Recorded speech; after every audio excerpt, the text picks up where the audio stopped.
देखो last class तक हमने बॉन्ड एंगल को डिस्कस किया था, है ना।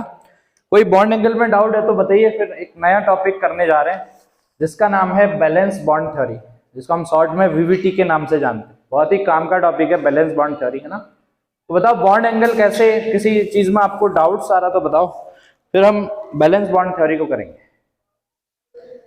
ठीक है, चलो बैलेंस बॉन्ड थ्योरी को करने से पहले मैं एक आपसे क्वेश्चन पूछ रहा हूं कि किसमें बॉन्ड एंगल ज्यादा होगा कम होगा, बस एक ही आपसे पूछ रहा हूं, फिर बैलेंस बॉन्ड थ्योरी को करेंगे। ठीक है, एक एग्जांपल दे रहा हूं, आप मुझे बताना कि किसमें बॉन्ड एंगल आपको ज्यादा मिलेगा। समझ रहे हो? ठीक है, एक आपके पास फॉर्मूला आपके पास है, एक है CO2, ठीक है, और एक दे रहा हूं आपके पास फॉर्मूला दे रहा हूं, आपको दे रहा हूं CH4। कहां पर बॉन्ड एंगल ज्यादा आएगा? 4-5 स्टेप में मैंने बॉन्ड एंगल निकालना सिखाया था, है ना। सबसे पहले क्या करते हैं, हाइब्रिडाइजेशन चेक करते हैं, है ना।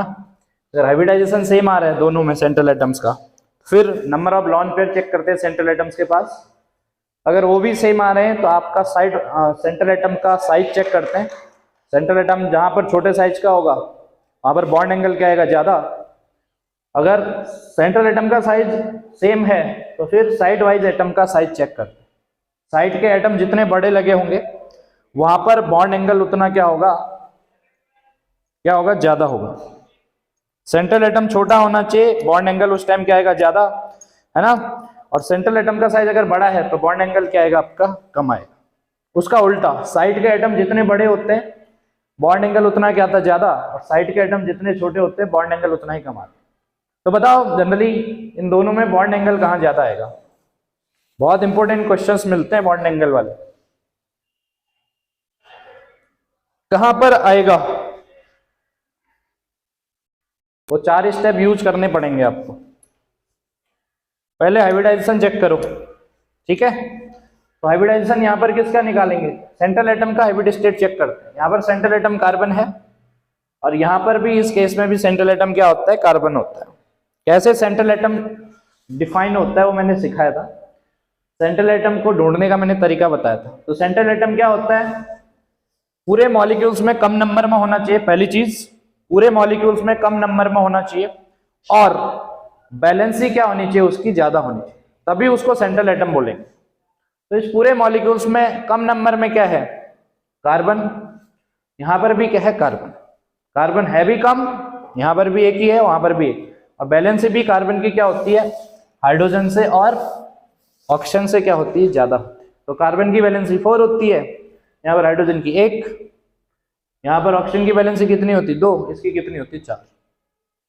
तो सेंट्रल एटम ढूंढने का तरीका, पूरे मॉलिक्यूल में कम दिखे और बैलेंसी क्या होनी चाहिए, मैक्सिमम। ऐसे ही आप सेंट्रल एटम को ढूंढ सकते हैं। चलो फिर कार्बन की हाइब्रिड स्टेट क्या है, यहाँ पर हाइब्रिड स्टेट आएगी sp3, ठीक है, चल क्यों नहीं रहा है, sp3। और वहां पर भी कार्बन की हाइब्रिड स्टेट क्या आएगी, कितनी आएगी, यहां पर कुछ और आएगी, CH4 इज दिस, CH4, ये है आपके पास CH4। हाइब्रिडाइजेशन कैसे निकालते हैं, CO2 का क्या है case, C double bond O, C double bond O। तो हाइब्रिडाइजेशन में ना आप सिग्मा बॉन्ड को ही काउंट करते हो, ठीक है।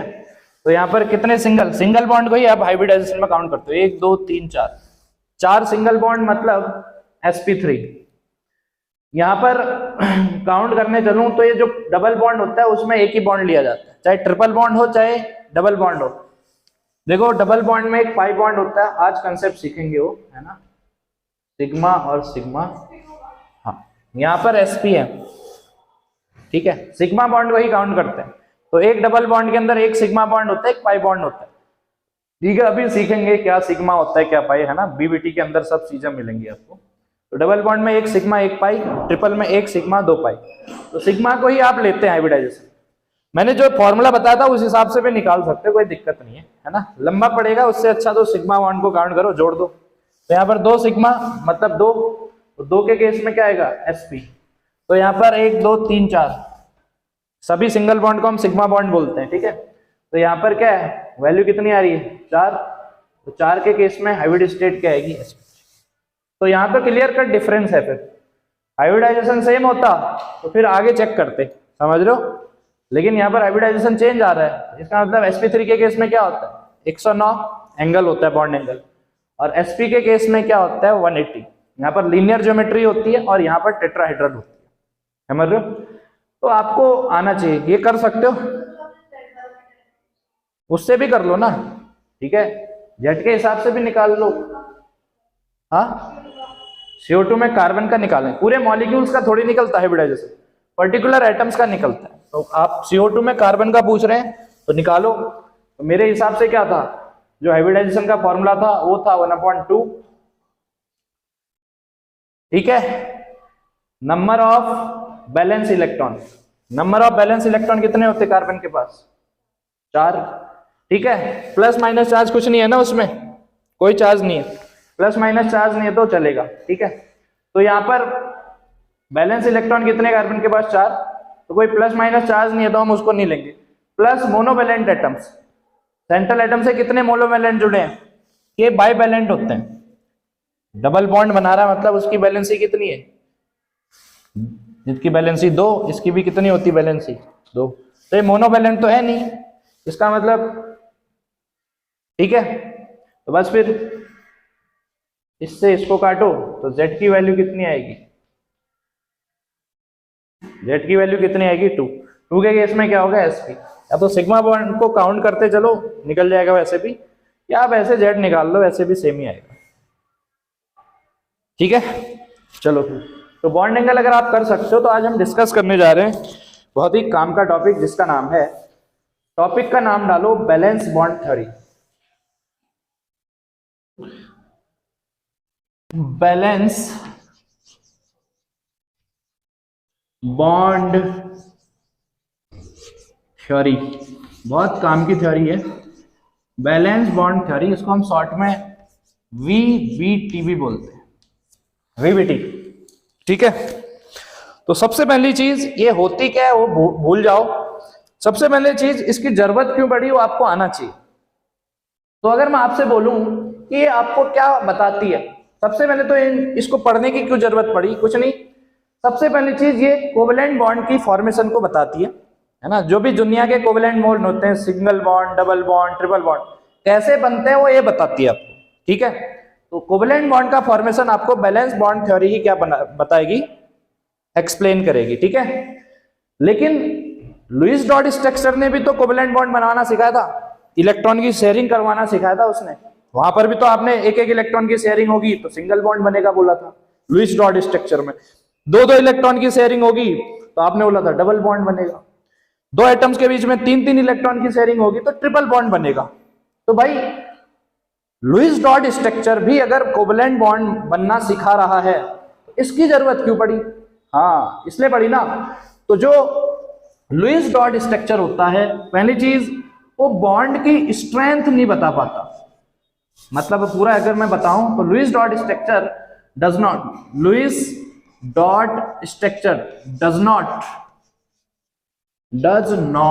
Explain strength of bond. Strength of bond का मतलब कौन सा बॉन्ड मजबूत होगा, कौन सा बॉन्ड इजीली टूटेगा, ये नहीं बताता, सिर्फ बॉन्ड बनना सिखाता है। पहला, Lewis dot structure does not explain the strength of covalent bond. एक तो ड्रॉबैक लुईस डॉट का ये है, अगर ये चीज नहीं कर पा रहा था तभी हमें बैलेंस बॉन्ड थ्योरी की जरूरत पड़ी, ठीक है। दूसरा लुईस डॉट स्ट्रक्चर से आप मॉलिक्यूल की ज्योमेट्री बता ही नहीं सकते, लुईस डॉट स्ट्रक्चर के हिसाब से आप ज्योमेट्री नहीं बता पा रहे हो, ना ही टेट्राहेड्रल है बोल पाओगे, ना ही लीनियर ज्योमेट्री है ना, ना ही स्क्वायर प्लेनर, ना ही trigonal, bipyramidal, octahedral, pentagonal, bipyramidal. तो ज्योमेट्री भी आप लुईस डॉट स्ट्रक्चर से एक्सप्लेन कर ही नहीं सकते। लुईस डॉट स्ट्रक्चर तो ये बोलता है कोवेलेंट बॉन्ड बनने के लिए, एक सिंगल बॉन्ड बनने के लिए एक एक इलेक्ट्रॉन लाओ, दो, मान लो एक डबल बॉन्ड बनना है तो दो दो इलेक्ट्रॉन लाओ, दो उसके है ना। ट्रिपल बॉन्ड बनाना है तो तीन तीन इलेक्ट्रॉन लाओ। सिर्फ बॉन्ड बनाना सिखा देगा, सिंगल डबल ट्रिपल कैसे बनता है, लेकिन ज्योमेट्री नहीं बताएगा। ज्योमेट्री का मतलब, जैसे मान लो हम लुईस डॉट स्ट्रक्चर के हिसाब से अगर मैं एग्जांपल लूं तो CH4 को अगर मैं लिखना चाहूं, इसको लिखना चाहूं तो आपके मर्जी के हिसाब से कैसे भी लिख दो। ये ज्योमेट्री थोड़ी है किसी की, है ना। आप चाहो तो ऐसे लिख दो। लुईस डॉट स्ट्रक्चर आपसे कोई रिस्ट्रिक्शन नहीं देता, वो बोलता है कि बॉन्ड बनाओ, ज्योमेट्री मत बताओ। शेयरिंग अच्छी होनी चाहिए बोलता है वो, तो कैसे भी जोड़ो। CH4 आप ऐसे लिखो चाहे ऐसे लिखो चाहे कैसे ही लिखो, according to Lewis dot structure. मतलब लुईस डॉट स्ट्रक्चर आपको ज्योमेट्री के बारे में कोई भी जानकारी नहीं देता, ठीक है। हाँ, इन्हीं दो रीजनों की वजह से, और भी रीजन है, ये मेन रीजन है, इन्हीं दो रीजनों की वजह से हमें बैलेंस बॉन्ड थ्योरी की जरूरत पड़ी। ये आपको ज्योमेट्री भी बताएगी, ज्योमेट्री बनाना कैसे बनती है ना, और दूसरा स्ट्रेंथ ऑफ बॉन्ड भी बताएगी कि कौन सा बॉन्ड स्ट्रांग होगा कौन सा वीक होगा, है ना। तो दूसरा भी लिख दे रहा हूं मैं, लुईस डॉट स्ट्रक्चर वो वाला, इसका जो लुईस डॉट स्ट्रक्चर के ड्रॉबैक थे, क्या था आपके पास, दिस डज नॉट एक्सप्लेन कौन, does not explain the geometry of, किसकी, ज्योमेट्री ऑफ मॉलिक्यूल्स। ये तो था लुईस डॉट स्ट्रक्चर का ड्रॉबैक। ये चीजें लुईस डॉट नहीं समझा पाए, हमें इसीलिए बैलेंस बॉन्ड थ्योरी की जरूरत पड़ी, ठीक है। इनका आंसर बैलेंस बॉन्ड थ्योरी के अंदर मिलेगा, ठीक है। तो पहले तो आप बैलेंस बॉन्ड थ्योरी हेडिंग डालो, उसके अंदर नोट डाल लो, जस्ट नीचे लिखो,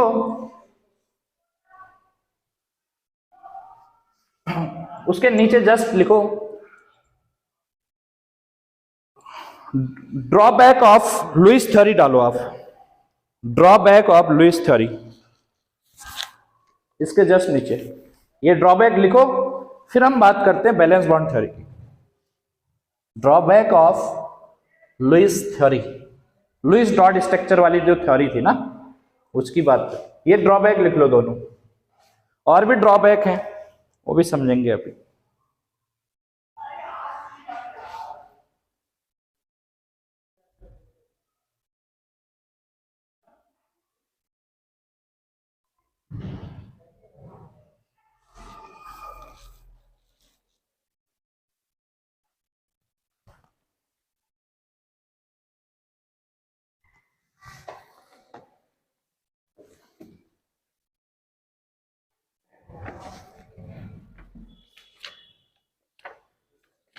इतना कर लिया दोनों चीज, ठीक। अब बात करते हैं बैलेंस बॉन्ड थ्योरी की, ठीक है। तो according to this theory, valence bond theory ये बोलती है कि जब भी कोवेलेंट बॉन्ड बनेगा तो उस कोवेलेंट बॉन्ड को बनने के लिए एटॉमिक ऑर्बिटल्स की ओवरलैपिंग होनी चाहिए। तो आपके पास चार तरीके के एटॉमिक ऑर्बिटल होते हैं, आपके पास s ऑर्बिटल होता है, p होता है, d होता है और f होता है। तो जब भी कोई भी कोवेलेंट बॉन्ड बनेगा, बाकी बॉन्डों की बात नहीं कर रहा हूं मैं, आयनिक के लिए कोई ऐसा नहीं है, आयनिक के लिए एक पॉजिटिव चार्ज से एक नेगेटिव चार्ज बन जाएगा, वहां पर ओवरलैपिंग नाम की कोई चीज नहीं। तो according to valence bond theory, मतलब ये थ्योरी आपसे कहती है कि जब भी एक कोवेलेंट बॉन्ड बनेगा, उस बॉन्ड को बनने के लिए एटॉमिक ऑर्बिटल्स की ओवरलैपिंग होनी चाहिए। मतलब there are 4 type of atomic orbitals, है ना। s की s से हो सकती है, s ऑर्बिटल्स की p ऑर्बिटल से ओवरलैपिंग हो सकती है ना। तो ये आपको बताती है, ठीक है। जितनी अच्छी ओवरलैपिंग होगी, ओवरलैपिंग का मतलब एक ऑर्बिटल दूसरे में इमर्ज हो जाएगा। जैसे ये हमारा हाथ आपके दूसरे हाथ के जस्ट ऊपर आ जाता है, दिस इज ओवरलैपिंग। अंगूठा आपके नीचे वाले, इसका जो थंब है, इस हाथ का जो थंब है, दोनों क्या आ जाएंगे, एक दूसरे को ओवरलैप करेंगे। ये जस्ट बेस्ट ओवरलैपिंग यही है, एक के ऊपर एक आना, जस्ट दिस इज ओवरलैपिंग। तो एटॉमिक ऑर्बिटल्स भी क्या होंगे, ओवरलैप होंगे, उसके बाद ही क्या बनेगा, कोवेलेंट बॉन्ड बनेगा। तो ये 2 पॉइंट लिखने के बाद आप लिखो according to valence bond theory, according to valence bond theory, according to valence bond theory, according to valence bond theory, covalent bond formed after the overlapping of atomic orbitals. According to valence bond theory, covalent लिखो, according to valence bond theory, covalent bond formed after the overlapping of atomic orbitals, after the overlapping of atomic orbitals. अगर आपसे कोई बोलता है कि balance bond theory क्या बताती है, आपका आंसर यही रहना चाहिए जो मैंने लिखवाया है, ठीक है, यही बताती है आपको, ओवरलैपिंग ऑफ एटॉमिक ऑर्बिटल्स, तभी आपका क्या बनेगा, एक कोवेलेंट बॉन्ड बनेगा। ठीक है, बहुत बढ़िया। कुछ पॉइंट्स आपको आने चाहिए इस थ्योरी के, जो आपको मैं बता रहा हूं। दूसरा पॉइंट लिखो इसी के अंदर, ओनली हाफ फिल्ड ऑर्बिटल, उसका दूसरा पॉइंट लिखो, only half field atomic orbital, only half field atomic orbital with electron of opposite spin, लिखो, ओनली हाफ फील्ड ऑर्बिटल, लिखो, only half field atomic orbital with electron of opposite spin, electron of opposite spin can overlap, can overlap. ठीक है, इस point का मतलब क्या, ध्यान से समझो। कैन ओवरलैप, वही एटॉमिक ऑर्बिटल ओवरलैप कर सकते हैं जो एटॉमिक क्या होंगे, हाफ फिल्ड, और उन हाफ फिल्ड ऑर्बिटल्स के अंदर इलेक्ट्रॉन का स्पिन क्या होना चाहिए, अपोजिट होना चाहिए। एक एक पॉइंट समझते रहो, फिर धीरे धीरे क्लियरिटी आती रहेगी। इसका मतलब क्या है, मान लो हमारे पास अलग अलग टाइप्स के एटॉमिक ऑर्बिटल्स होते हैं। हमारे पास ऐसा एटॉमिक ऑर्बिटल्स भी होता है ना, जिसमें कितने इलेक्ट्रॉन होते हैं इसके अंदर, मैक्सिमम 2, है ना। चलो, यहां पर आपके पास p एटॉमिक ऑर्बिटल्स होता है, p के अंदर कितने, p सबसेल के अंदर कितने ऑर्बिटल होते हैं, 3, ये p है आपका, ठीक है, ये आपका d है, d में कितने, d सबसेल में कितने ऑर्बिटल होते हैं, 5, ठीक है, और f में कितने होते हैं, 7।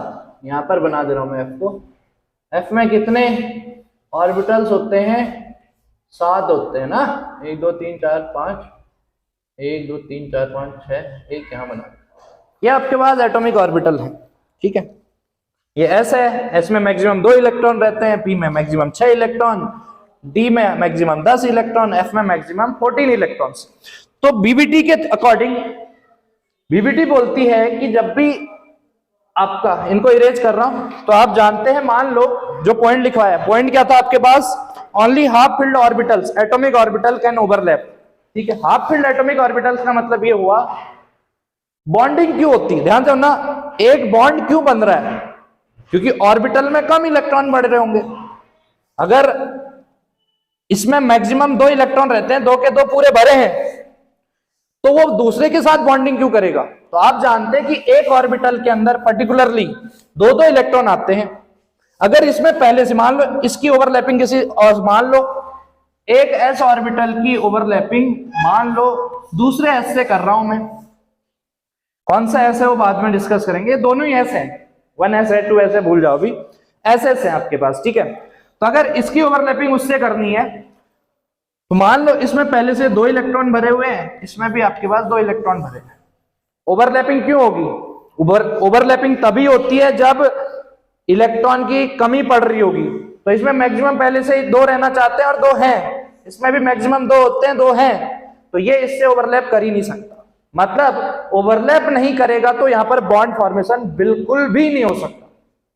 तो यही बोलता है आपका बैलेंस बॉन्ड थ्योरी, कि जो हाफ फील्ड ऑर्बिटल्स हैं, अगर मान लो यहां पर एक है, किसी, मान लो एक एटम, एक का कुछ ऐसा ऑर्बिटल ले लिया मैंने, दूसरे का कुछ ये ले लिया, तो यहां पर ओवरलैपिंग हो जाएगी भाई, क्योंकि हाफ फील्ड भी है, ये एटम का ऑर्बिटल है और ये बी का है, अपो 2 एटम है ना, इसका एस ले लिया, इसमें हाफ फील्ड है, इसमें भी हाफ फील्ड है, ठीक है। तो यहां पर आपकी ओवरलैपिंग हो जाएगी। लेकिन ध्यान रखना चाहिए, ये स्पिन सेम है, ये भी इधर की ओर घूम रहा है, ये भी इधर की ओर, इसका स्पिन क्या होना चाहिए, कुछ ऐसा होना चाहिए। अगर वो क्लॉकवाइज घूम रहा है तो ये एंटी होना चाहिए। अगर सेम स्पिन होगा तो सेम स्पिन का मतलब क्या है, ये जिस डायरेक्शन में मूव कर रहा है वो भी, ये इधर आएगा, ये इधर आएगा, रिपल्सन होगा तो बॉन्ड वहां नहीं बन पाएगा।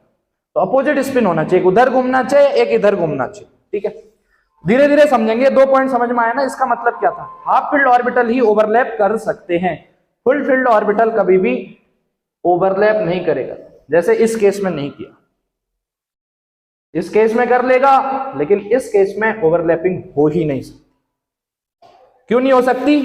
क्योंकि ओवरलैपिंग क्यों होती है?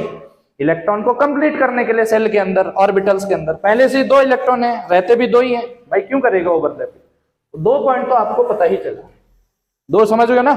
तीसरा पॉइंट लिखो, तीसरा पॉइंट लिखो, overlapping must be less than 50%। Overlapping must be less than 50%। Overlapping must be less than 50%। Overlapping 50% से नीचे होनी चाहिए। इसका मतलब क्या समझे? चलो इसको भी समझते हैं। मान लो यहां पर 2 एटम ले रहा हूं मैं, एग्जांपल से समझते हैं। मान लो एक एटम है यहां पर हाइड्रोजन का, ये न्यूक्लियस हो गया हाइड्रोजन का, और न्यूक्लियस के अराउंड जो सेल है उसमें हाइड्रोजन में कितने इलेक्ट्रॉन होते हैं? एक ही तो दिखा रहा हूं, हाइड्रोजन की केस बता रहा हूं। ठीक है, मान लो हाइड्रोजन के सामने कोई दूसरा हाइड्रोजन आ गया, एग्जांपल से समझते हैं कि लेस देन 50% क्यों होना चाहिए। ये दूसरा हाइड्रोजन है, ये 2 कंबाइन होके क्या बनता है आप जानते हैं, H2 बनता है। ठीक है, अब मुझे एक चीज बताओ, अगर ओवरलैपिंग का मतलब क्या हुआ कि ये जो हाइड्रोजन है इसका जो ऑर्बिटल होगा, तो हाइड्रोजन के पास आप जानते हैं 1s ऑर्बिटल होता है, 1s1 ही तो होता है हाइड्रोजन का। ठीक है, अगर मैं हाइड्रोजन का इलेक्ट्रॉनिक कन्फिग्रेशन चलूं तो क्या होता है आपके पास 1s1। ठीक है, ये पहले हाइड्रोजन का 1s1 ऑर्बिटल्स है, दूसरे के पास भी क्या होगा 1s1। ठीक है, तो मैं यहां पर ओवरलैपिंग कर रहा हूं, इसके 1s1 से दूसरे हाइड्रोजन के 1s1 ऑर्बिटल से ओवरलैपिंग कर रहा हूं। ठीक है, तो s ऑर्बिटल कैसा होता है अभी सीखेंगे। तो पहले आप सिर्फ इतना बताओ कि ये हाइड्रोजन है, इसके पास भी न्यूक्लियस है, ये हाइड्रोजन है, इसके पास भी न्यूक्लियस है। जो हाइड्रोजन का ये ऑर्बिटल है, इसके पास कौन सा ऑर्बिटल होता है s, और ये भी आपके पास s। अगर s, इसका s ऑर्बिटल और इसका s ऑर्बिटल बहुत ही ज्यादा ओवरलैप हो जाए, एक कंडीशन क्या आएगी, इसका न्यूक्लियस और इसका न्यूक्लियस, ध्यान से बनना, ओवरलैपिंग होनी चाहिए लेकिन 50% से ज्यादा नहीं होनी चाहिए। 50% से ज्यादा होने का मतलब ये हुआ कि ऑर्बिटल बहुत ही ज्यादा क्लोज आ जाएंगे। ऑर्बिटल क्लोज आएंगे तो न्यूक्लियस भी क्या आ जाएगा, बहुत ही क्लोज आ जाएगा। न्यूक्लियस में क्या होता है, पॉजिटिव चार्ज। तो मान लो 2 एटम आ रहे हैं, पास आ रहे पास आ रहे पास आ रहे, उतना ज्यादा पास नहीं आना चाहिए कि दोनों एटम्स का जो ऑर्बिटल्स का न्यूक्लियस है उनके बीच रिपल्सन नहीं होना चाहिए। अगर रिपल्सन मैक्सिमम हो गया तो समझ लो बॉन्ड फॉर्मेशन नहीं होगा। सिर्फ इतना याद रखो कि ओवरलैपिंग होनी चाहिए एक कोवलेंट बॉन्ड को बनने के लिए, लेकिन इतनी भी ज्यादा नहीं होनी चाहिए कि 2 एटम्स के जो ऑर्बिटल्स के न्यूक्लियस हैं वो काफी क्लोज आ जाएं, और क्लोज आने पर क्या हो जाएगा, 2 न्यूक्लियस क्या कर देंगे, सेम चार्ज होने की वजह से रिपल कर देंगे, वहां पर बॉन्ड बन ही नहीं सकता। ये तीसरा पॉइंट का मतलब ये है, ओवरलैपिंग हो लेकिन 50% से ज्यादा ना हो, उससे कम ही हो चलेगा। ठीक है, मान लो किसी में ओवरलैपिंग 90% है और किसी में ओवरलैपिंग 80% है, तो 90% एक केस में हो सकता है कि न्यूक्लियस पास है कि वहां पर रिपल्सन होने की पॉसिबिलिटी मैक्सिमम हो। तीसरा पॉइंट लिख लिया ना, चौथा पॉइंट लिखो, लिखो extend of overlapping, extend of, accident मत लिखना, extent, extent of overlapping, extent of overlapping decide strength of bond, extent of overlapping decide the strength of bond. जितनी अच्छी ओवरलैपिंग होगी उतना अच्छा स्ट्रॉन्ग बॉन्ड बनेगा, मतलब ये है इसका मतलब। जितनी बढ़िया ओवरलैपिंग होगी उसी के हिसाब से बॉन्ड की स्ट्रेंथ डिसाइड होगी, समझ रहे हो, उतना अच्छा स्ट्रॉन्ग बॉन्ड बनेगा, ये है इसका मतलब, ये चीज है। चौथा point, 2 type of overlapping possible, 2 type की ओवरलैपिंग हो सकती है, 2 टाइप्स ऑफ ओवरलैपिंग पॉसिबल। यही पॉइंट इंपॉर्टेंट है। एक्चुअल में बीबीटी का मकसद यही है कि टू टाइप्स की जो ओवरलैपिंग है उसी को समझाना, ठीक है। Two types of overlapping possible, ठीक है। Two types of overlapping possible. Type of, यहां पर अगर मैं बोलूं तो टाइप ऑफ ओवरलैपिंग भी डाल सकते हैं। Type of overlapping of atomic orbitals. Atomic orbitals, दो टाइप की ओवरलैपिंग हो सकती है ऑर्बिटल, किसके अंदर, इनके बीच हो सकती है दो टाइप की ओवरलैपिंग एटॉमिक ऑर्बिटल्स, ठीक है। एक होती है आपके पास ये, एक होती है आपके पास head to head, head to head, या इसको हम एक्सियल ओवरलैपिंग भी बोलते हैं। एक्सियल ओवरलैपिंग, ये क्या है अभी समझेंगे। Overlapping, head to head overlapping हो सकती है ऑर्बिटलों की, है ना, या एक्सियल ओवरलैपिंग भी बोलते हैं हेड टू हेड। दूसरी side wise overlapping, side wise overlapping, side wise overlapping, इसका मतलब क्या है अभी समझेंगे।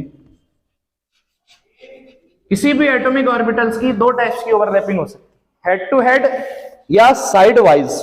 इसका मतलब क्या है, देखो ये दो चीजें समझ गए ना। इसको बताने से पहले मैं एक चीज आपको बता दे रहा हूं, ये समझ गए ना।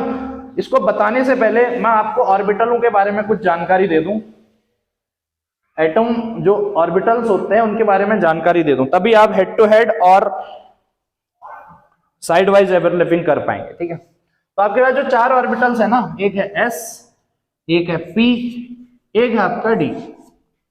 एफ भी ले लो, ठीक है। एफ का शेप जो है डिटरमाइन नहीं है, इसलिए हम उसको नहीं लेते, डी तक ही आपको याद रखना है। जो एस का जो एस ऑर्बिटल होता है वो होता है स्फेरिकल। एस ऑर्बिटल का जो शेप होता है स्फेरिकल।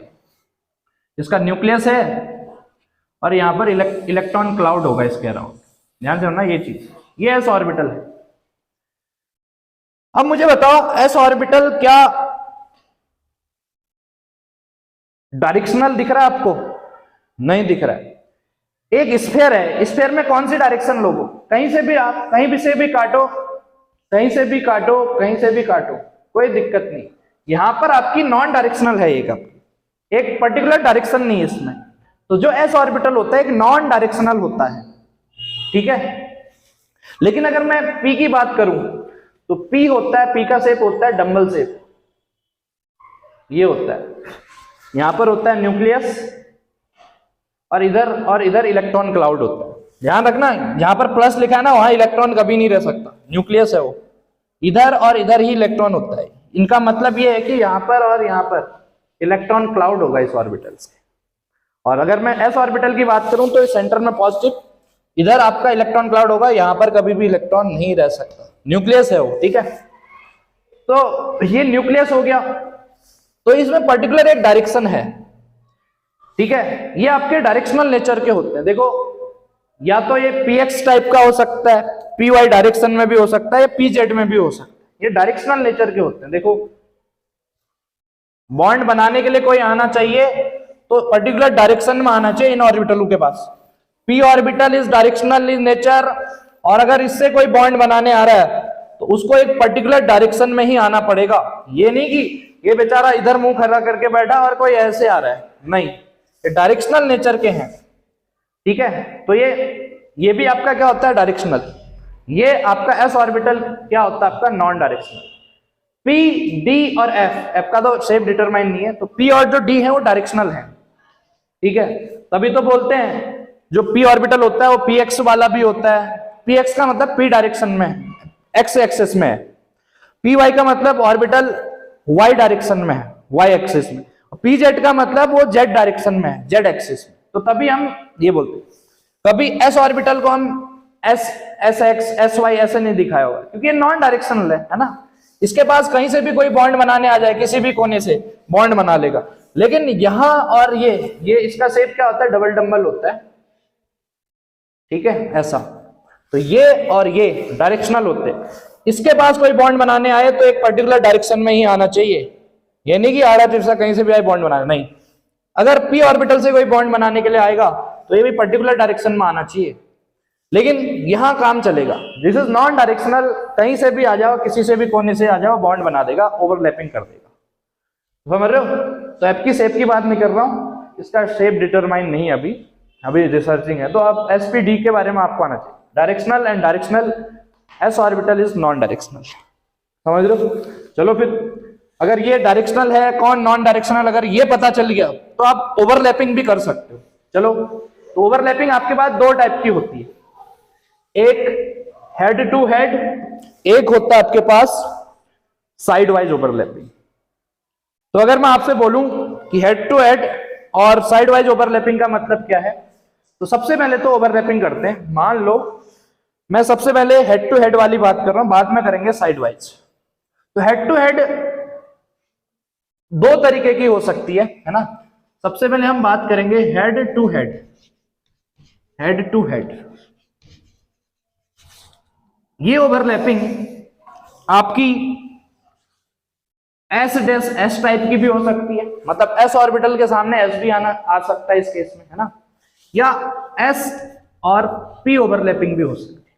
ये दो टाइप की होती है, या तो हेड टू हेड ओवरलैपिंग करने के लिए एस के सामने एस आए या एस के सामने पी आए, या पी के सामने पी भी आए चलेगा, लेकिन पी के सामने जब पी आएगा तो उस टाइम साइड वाइज भी होती है, लेकिन इस केस में भी हेड टू हेड हो जाएगा।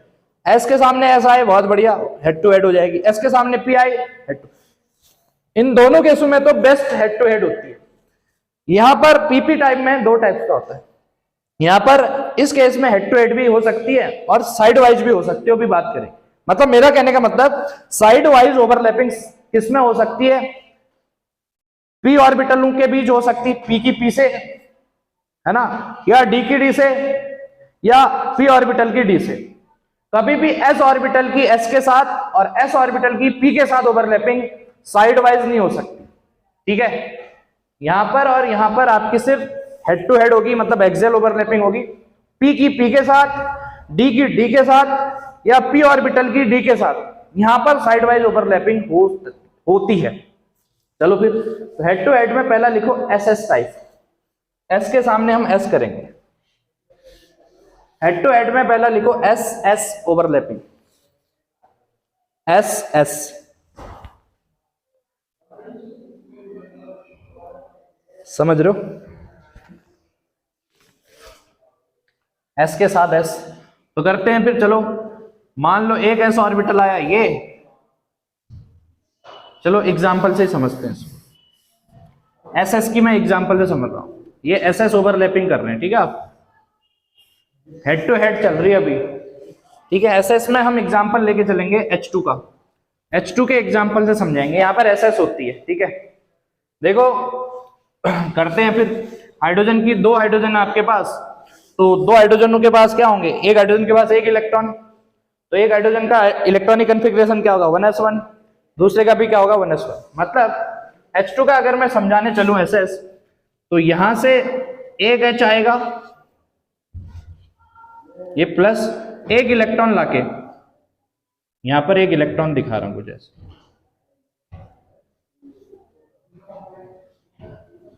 ठीक है। कैसे दिखाऊं इलेक्ट्रॉन को, ये हो गया, S का एक इलेक्ट्रॉन है। H2 बनाना है अगर, तो एक H उधर से और आना पड़ेगा। ये S ऑर्बिटल है, हाँ, न्यूक्लियस S का, और ये आपका ऑर्बिटल, यहां पर आपकी क्या होगी, इलेक्ट्रॉन क्लाउड।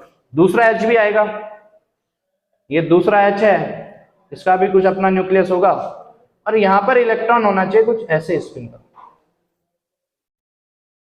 ये ऐसे जा रहा है तो अपोजिट स्पिन होने चाहिए, बोला था ना मैंने, समझ।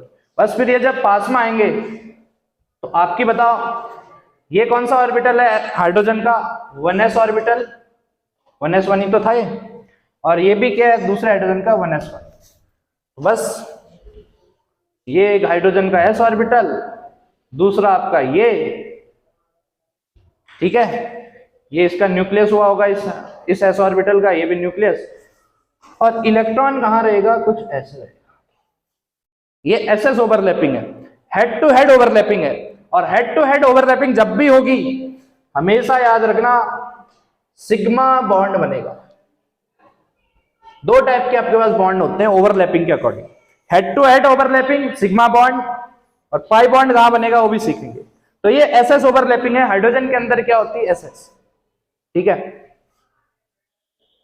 ये न्यूक्लियस है, ठीक है, ये एसएस ओवरलैपिंग।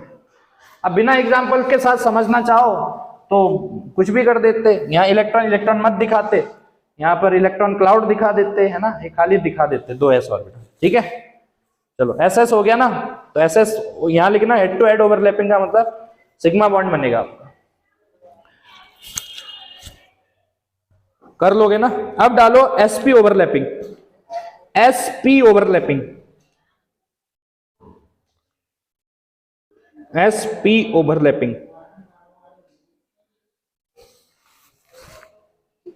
यहां पर क्या होगा, एक आएगा उस साइड से एस ऑर्बिटल, एक साइड से क्या आएगा पी ऑर्बिटल, ओवरलैप करवा दो। एसपी ओवरलैपिंग की अगर मैं बात करूं तो नाम ही से पता चल रहा है, एस के साथ पी ऑर्बिटल ओवरलैप करेगा,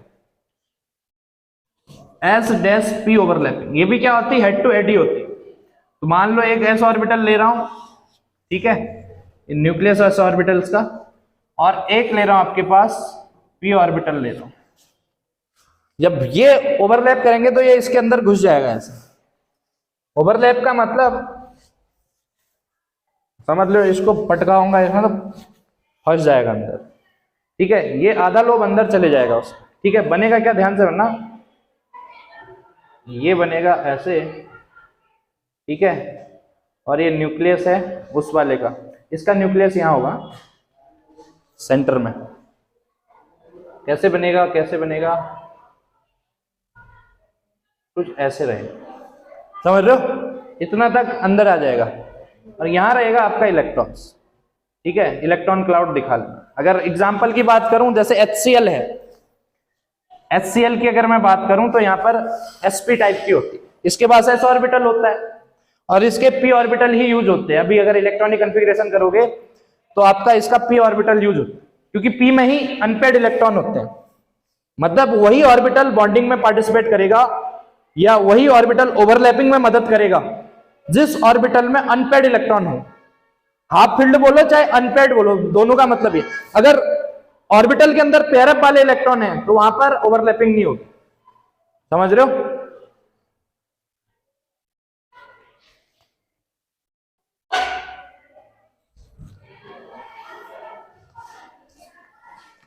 इतना करो, एसपी है ये, ठीक है।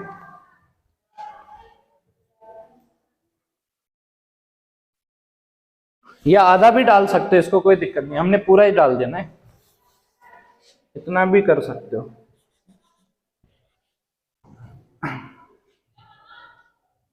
इतना पार्ट, ये पार्ट, ठीक है, हमने पूरा ही डाला, वैसे भी कोई दिक्कत नहीं है। यहां पर आपका इलेक्ट्रॉन क्लाउड इस पार्ट में, ठीक है, कर लोगे ना।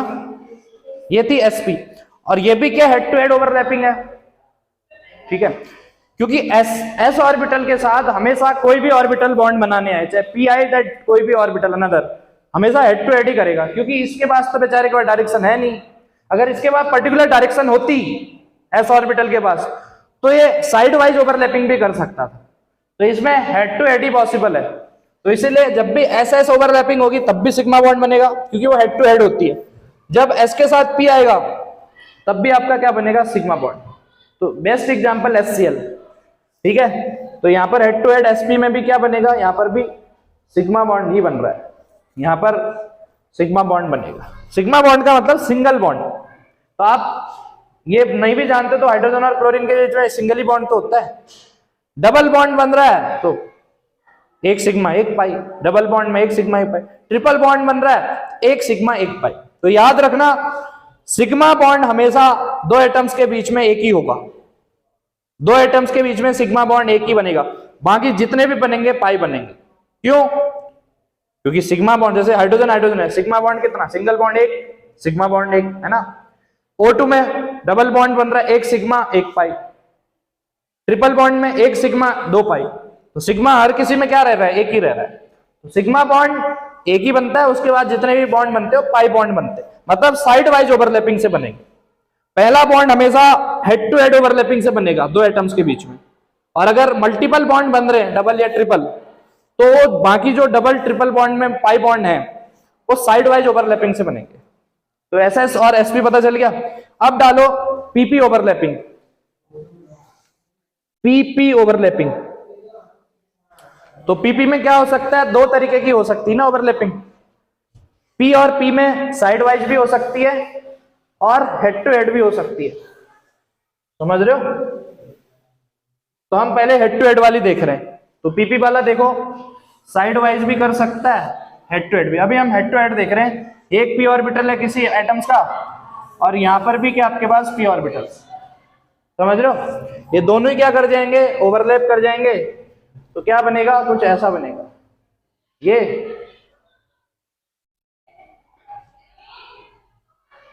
कुछ ऐसा बनेगा, मजेदार नहीं बन रहा ना। ये दो पी ऑर्बिटल है, ठीक है।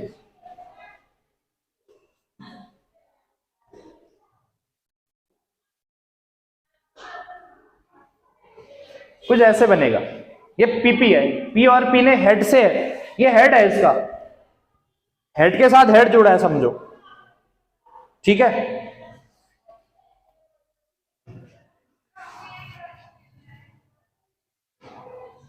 और ये यहां पर क्या होगा, इसका न्यूक्लियस प्लस, और यहां पर भी न्यूक्लियस प्लस, और ये जो एक्सिस होती है ना, ये वाली इमेजिनरी एक्सिस, ये इंटर न्यूक्लियर एक्सिस होती है।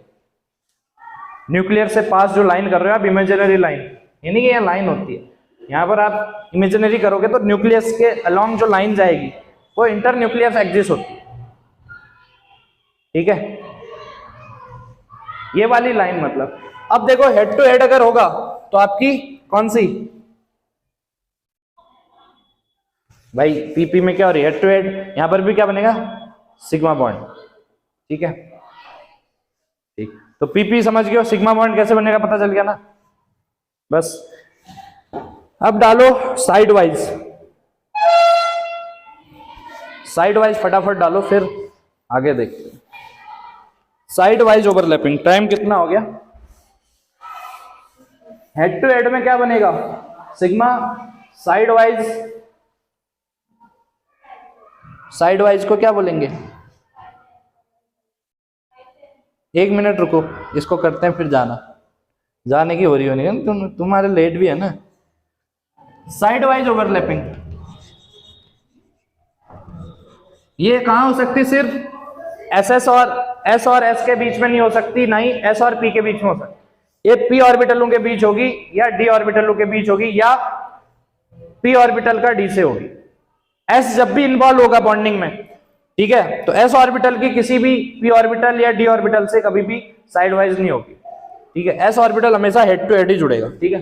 तो साइड वाइज हम पीपी की बात कर रहे हैं, तो देखो, तो साइड वाइज का मतलब क्या हो गया, ये हो गया न्यूक्लियस, और दूसरा ऑर्बिटल भी क्या आएगा, कुछ ऐसे, ध्यान से समझा बोल क्या रहा हूं, हाँ ये पी ऑर्बिटल है ना, हाँ पी देखो ना, पी के साथ हेड टू हेड भी हो सकती है जिसमें सिग्मा बनेगा, लेकिन अब सिर्फ तो ऊपर नीचे है, ओवरलैपिंग कहाँ होगी, न्यूक्लियस की न्यूक्लियस से थोड़ी होगी, ओवरलैपिंग कहाँ होगी, इसकी इससे और इसकी इससे। हम चाहें तो ऐसे भी दिखा सकते हैं इतने पार्ट्स को, ठीक है। तो आपका कुछ ऐसे बनेगा, आपका ध्यान से बनना, कुछ ऐसे बनेगा,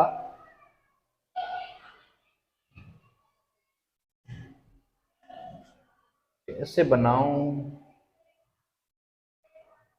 कैसे बनाएं,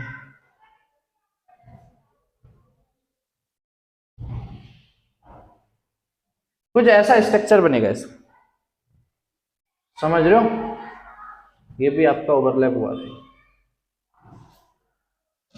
ये वाला पार्ट और ये वाला पार्ट ओवरलैप, ये वाला पार्ट ये वाला पार्ट ओवरलैप, ऐसे नहीं होंगे कभी भी, ऐसे नहीं होंगे, क्योंकि प्लस प्लस रिपल कर देगा, ये और ये ऐसे आपका होगा, कुछ ऐसा बनेगा। अब देखो फिर एक काम की चीज, ये भी प्लस चार्ज है, देखो इसका प्लस और इसका प्लस यहां पर है, ठीक है। यहां पर एक प्लेन बन रहा है, इलेक्ट्रॉन की जो डेंसिटी है एक अबव द प्लेन है और एक बिलो द प्लेन है। सेंटर पे आपकी जो ये है इस स्पेस पे इलेक्ट्रॉन की डेंसिटी नहीं है। यहां पर तो न्यूक्लियस पढ़ रहे हैं ना, अगर ओवरलैपिंग हुई तो यहाँ यही तो आपका, अगर यहां से मैं देखूं इस सेंटर पे इलेक्ट्रॉन की डेंसिटी है ही नहीं, क्योंकि प्लस चार्ज है ना वहां पर। तो जहां पर इलेक्ट्रॉन की डेंसिटी नहीं होती है उस जगह को हम नोडल प्लेन बोलते हैं। नोडल प्लेन आना चाहिए, कभी कभी स्टैंडर्ड टर्म्स है। नोडल प्लेन का मतलब ये हमेशा sp में तो होगा नहीं, ना कि s की d किसी और ऑर्बिटल्स के साथ। तो ये p की p के साथ साइड वाइज ओवरलैपिंग में ही ऐसा पॉसिबल है। साइड वाइज ओवरलैपिंग करने से क्या होगा, जो इलेक्ट्रॉन की डेंसिटी है वो अबव द प्लेन और बिलो द प्लेन दिखेगी, बीच में थोड़ी दिखेगी। बीच में तो पॉजिटिव चार्ज है, ये प्लस प्लस बीच में पड़ रहा होगा ना, ऊपर भी आपका इलेक्ट्रॉन की डेंसिटी और नीचे से भी इलेक्ट्रॉन की डेंसिटी। तो समझ लो कि बीच में आपका जहां पर इलेक्ट्रॉन की डेंसिटी नहीं है उसको हम नोडल प्लेन बोलते हैं। नोडल प्लेन मतलब where no electron density, no electron density. अगर आपसे कोई पूछे कि नोडल प्लेन कहां बनेगा, आप बोलना p ऑर्बिटल की p ऑर्बिटल के साथ साइड वाइज ओवरलैपिंग में।